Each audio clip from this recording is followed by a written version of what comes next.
Ask you a quick question, sir?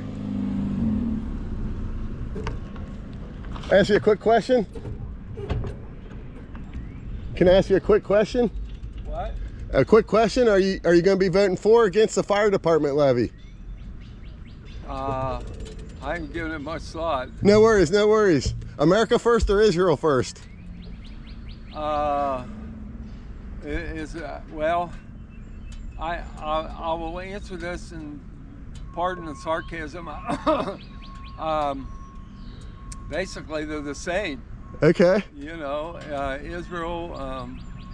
I have Jews in my family. I come from, and my mother almost married a Jew. I got a lot of Jews in my family. But the fact is, you know, they're remarkable people, and they call the shots in this country. They seem to. And one of the things that they did is they destroyed, you're younger than I am, but they destroyed our generations. They ran the movies, and number one, they were to de-Christianize, and they promoted a lifestyles that the young Americans wanted and led ultimately to demise. Drugs, broken families, everything. I might have been one of the first generation of the people you described. Well, I know friends of mine who, every friend I had, I went to Elder High School, okay? I didn't live in this area. I came back. I didn't want to come back. I came back to take care of my parents. That's admirable. I came back to, you know, I was living all over the place. Not on purpose. I worked for a financial service company. Not on guaranteeing large projects. Okay. I never crossed swords with Trump, but I went up to see one of his projects, incidentally, that went bankrupt. Yeah. But I don't know what my point is but the Jews are, you know, like I said, their last wedding I went to was Orthodox Jewish, but is that where they break the glass? I didn't see that. Okay. If they did, but the bottom line is the Jewish people are very talented. They set out to de-Christianize the United States, and I think they've done it.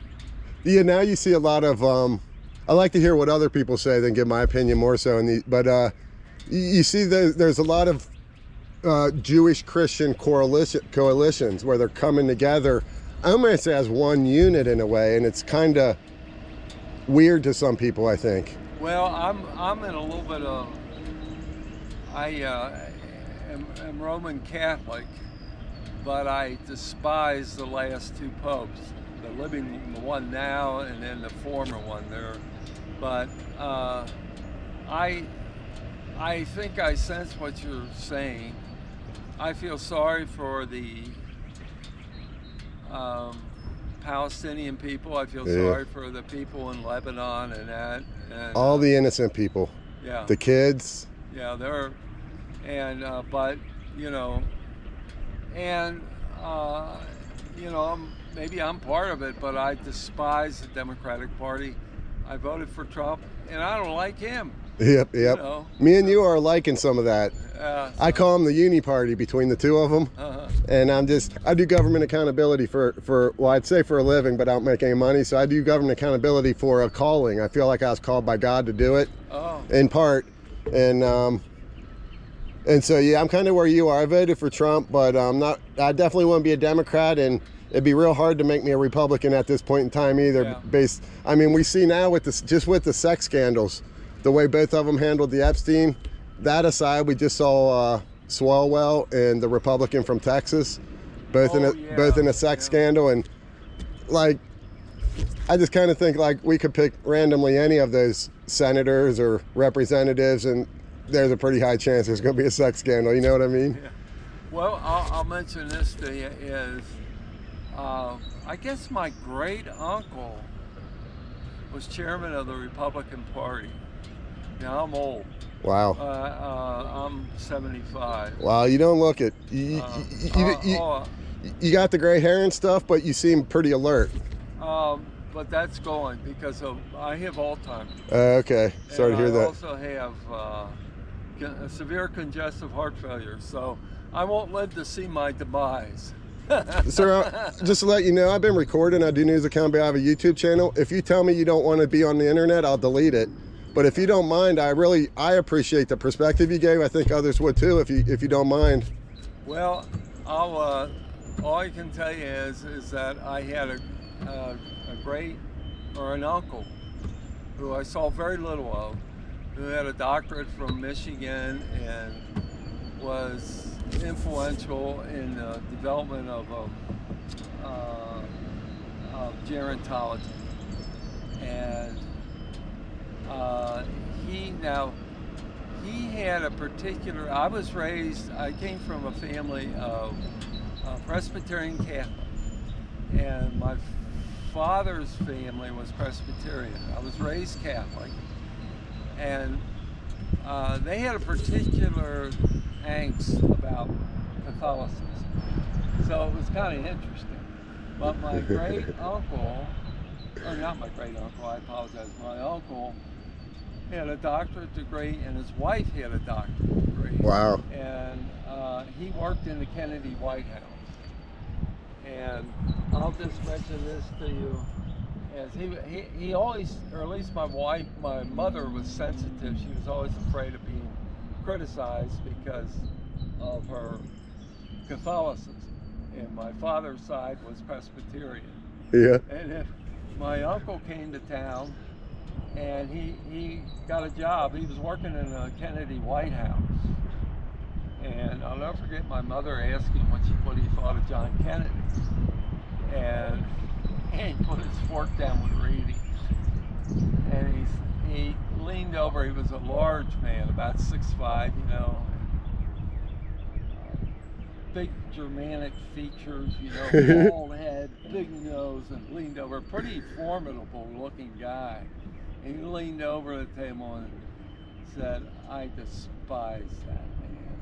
You know, I guess it was inside knowledge John Kennedy, you know, was not, he was Catholic in name over like his old man. Okay. But the Roman Catholic, John Kennedy's father, was prohibitively, you know, he got inside knowledge on the 29 crash, and that's how he made his money. And he was always having promiscuous affairs, the old man, Joe Kennedy. And John Which Kennedy? His footsteps. And John was not a nice person. Mm.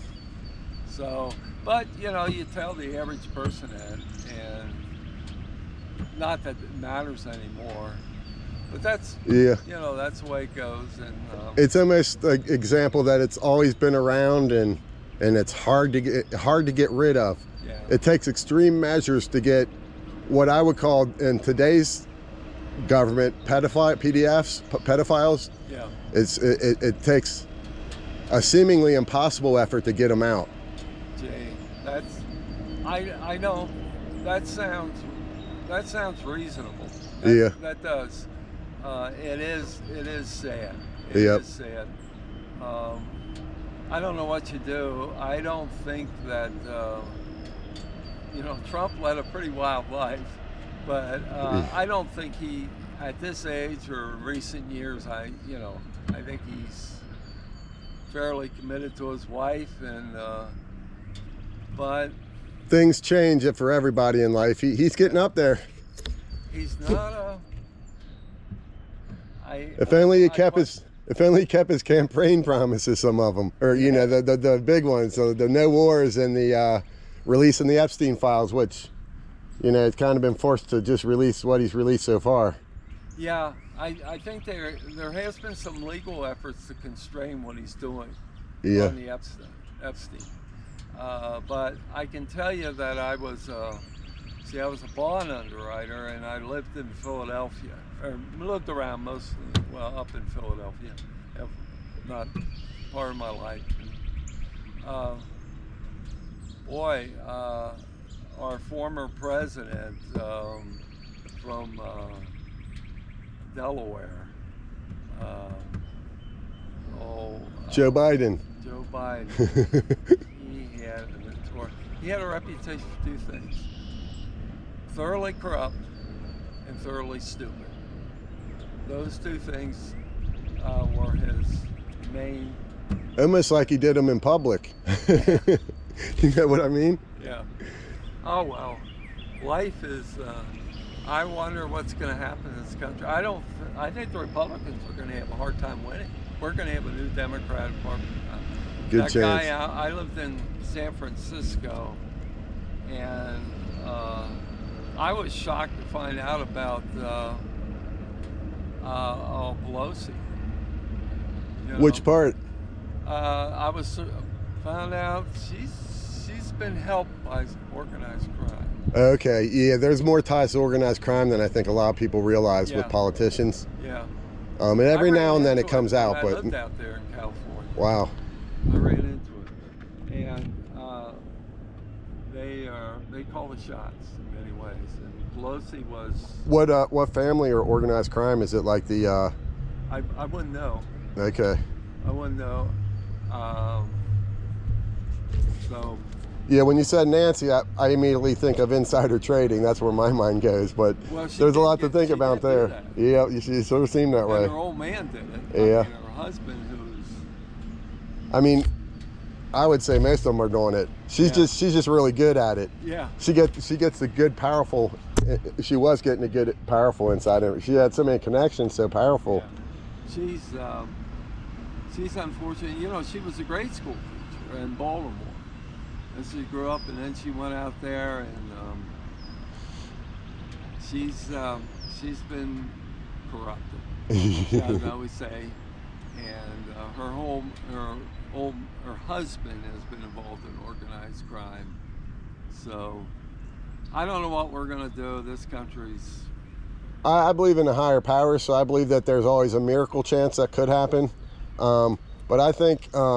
I don't advocate for violence, but sometimes I look back at it and I look at today and I think the ones doing the most violence to me directly are the folks in government that proclaim no violence. Yeah. But yeah. I will leave you with this. Yes, sir. And this is, I know of a group of guys who, kind of funny, I told you about that splitting the family over religion.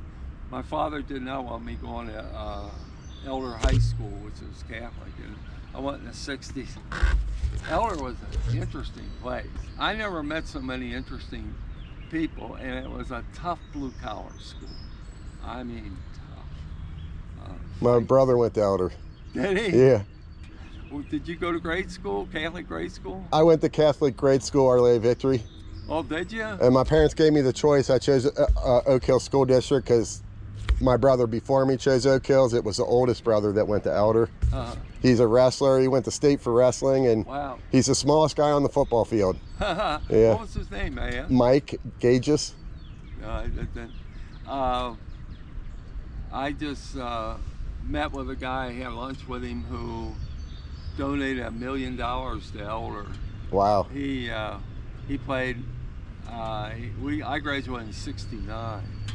And he didn't get into he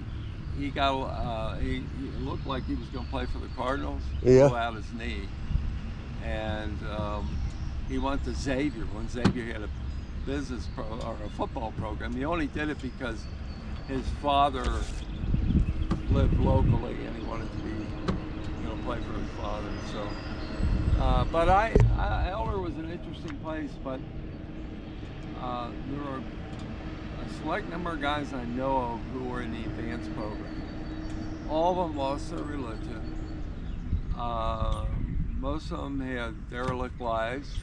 Doesn't surprise me. And then the one guy who was a star in our program, okay, he was the kind of guy, he decided, oh, I think I'll try that or do that.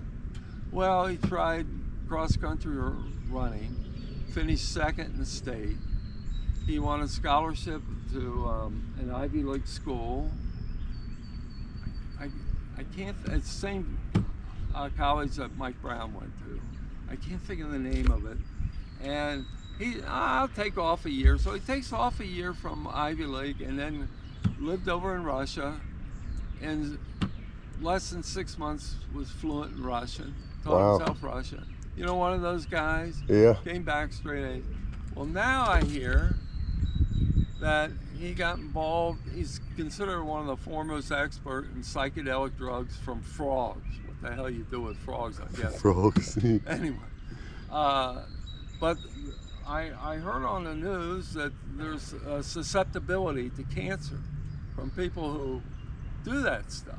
Yeah. For frogs. Well, he's got brain cancer. Wow, sad. So, you know, it seems like you get away from traditional religion.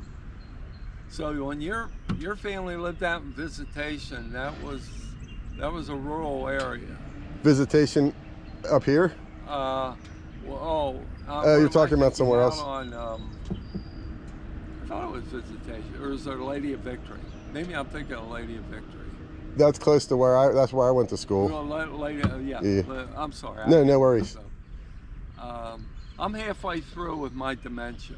Okay. So, if you ever run into me again, I'll be staring into space with a straw in my mouth, and I'm taking care of a sick daughter and my wife, and I'm really, for the most part, my daughter's only friend. So that's going to work out well. So. You're a good man, sir. I can just tell. At all. It's hard to judge yourself sometimes. Well, and there's good and bad in all of us. And I'm not saying probably. I don't know you, but I think you are. And I'm surprised. Most people I meet are not Republicans, you know. And I hope, but not that I'm enamored with the Republican Party necessarily. Yeah. But, I'll leave you with this. Is that guy over in northern Kentucky? He's probably going to lose. That Massey. Yep. He's an extraordinary person. You like him? I do like him. I thought you were going to badmouth him for a second, but I like him. He's my favorite. Oh, is it good? Yeah, he's my favorite. Now he has a PhD. Yeah, he's a smart guy. He lives in an area that is somewhat off grid, if not off grid. Yeah. He's a pretty big libertarian like me. That's a good place to end. So I'm just going to give you knuckles real quick, if you don't mind. Okay. It's nice talking with you. And I'm going to pray for you. Oh, I appreciate that. And I hope anybody needs prayer. Yeah, we all do. Yeah. Thank you. Nice meeting you. You made my day, sir. Thank you. He's a good man. That's a good conversation on a number of different levels. And what's nice too is it looks like the school is let out, so I ain't got to worry about any drama or harassment from them. Hopefully. I assume it's let out. I don't really know, to be honest. But there aren't a bunch of people outdoors, so I feel more comfortable that I'm not going to get harassed. Yeah, I guess their school would still be in. It can't be that late. It don't really matter to me either way, as long as they leave me alone. And I'll generally leave them alone, with some exceptions, and one exception is going to be kid safety. I see a kid safety issue, I'm not going to leave that alone. And I'm also going to be protesting related to that kid safety issue until I feel comfortable I've said what I need to say, or until they correct it in ways that are common sense to me, or resolve those issues. Okay, I'm going to stop recording. Peace. God bless.